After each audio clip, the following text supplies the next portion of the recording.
get you spick and span for launch. Won't be long.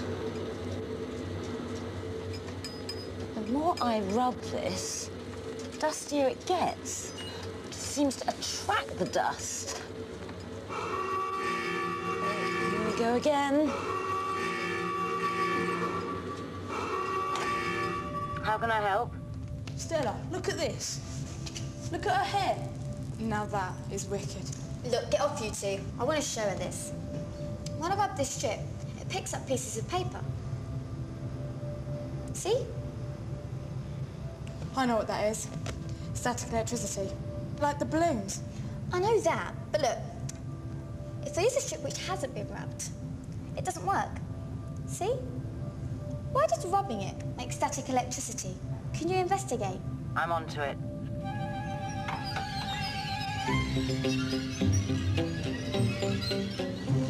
How can an old yellow duster produce such a strange effect? What's going on?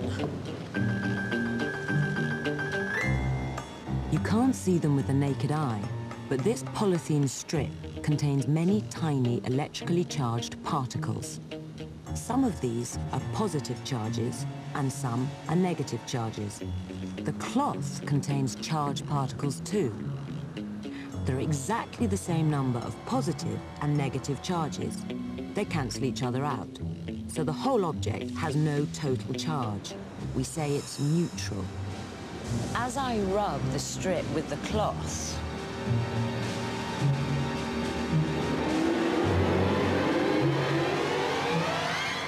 negative charges are transferred from the cloth to the strip. As there are more negative than positive charges on the strip now, it has a negative charge. The opposite happens when I rub the acetate strip. This time, the negative charges move the other way, from the strip onto the duster. So this time, there are more positive than negative charges left on the acetate strip. It now has a positive charge. The positive and negative charges on these strips appear to stay put. And that's why the effect is called a static charge. And charged objects attract neutral objects like the paper. But it's the rubbing that makes the strips charged in the first place. The effects of static charge aren't always as harmless as this, as Femi's about to find out.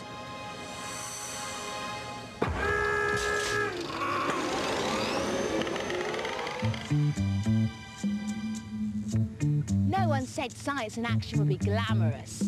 But when I get to clean the carpet, it looks like the action's elsewhere. These guys work for the Air Sea Rescue.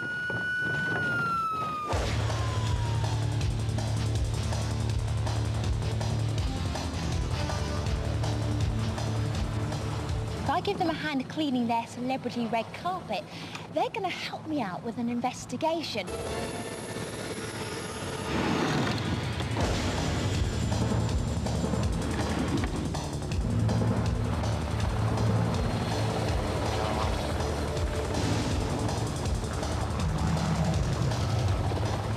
On top of having to do the cleaning, I keep getting these shots. Ouch! The soles of my shoes are on the carpet. There are millions of tiny positive and negative charges on my shoe and the carpet. You can't see them because they're invisible. But when I rub my shoe on the carpet, some of the negative charges are transferred from the carpet to my shoe. The negative charges appear to stay put on my shoe because my shoes are made out of plastic. Materials that behave like this are called insulators. My body also contains a mixture of positive and negative charges. The distribution of these charges changes as the positive charge on my body is attracted to the negative charge on my shoes. This leaves a negative charge on my body, which suddenly flows when I touch the carpet sweeper. Ouch! That's because it's made out of metal, a conductor. A conductor allows the electrical charge to flow. Let's take a look at that again. As I touch the sweeper, The negative charges flow through my arm and down the metal handle, so I get a tiny shock. Ouch. This helicopter might look very different to my shoes, but a very similar thing happens here. We are going to investigate it.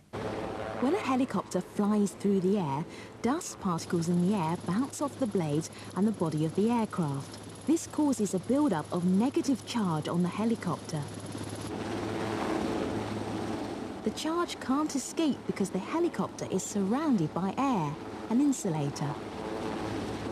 This build-up of charge could be a problem for Terry here, the winchman.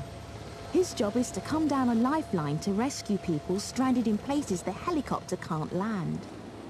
But imagine what would happen if he touched the ground. The charge on the helicopter could escape through his body to the ground, and he'd get a nasty shock.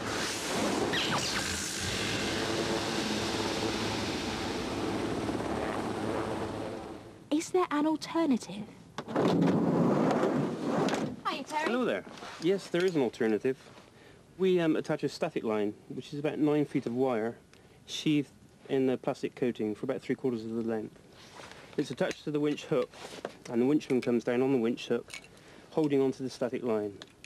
When he gets close to the vessel, or onto the deck, he just touches the deck or the side of the vessel with the static line, the metal bit of the static line, and that discharges all the static electricity from the aircraft.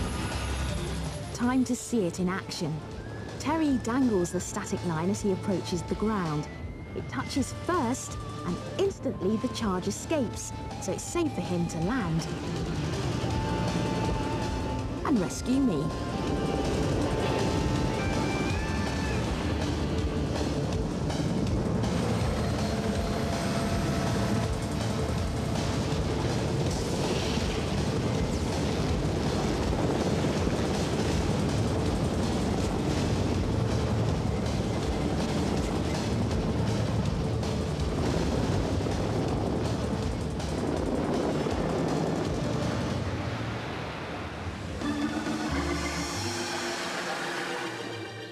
Meanwhile, I've got my own problem with static electricity. My wardrobe. Nylon and polyester and other artificial fibres are very good insulators. And when they're rubbed together, the charge that builds up is static and produces this annoying effect. But charged particles can manage to flow through materials like cotton and silk, so the charge usually escapes and doesn't build up. And in this gear, there's no problem at all, because metals like brass and lead are conductors, and the charge flows through them easily.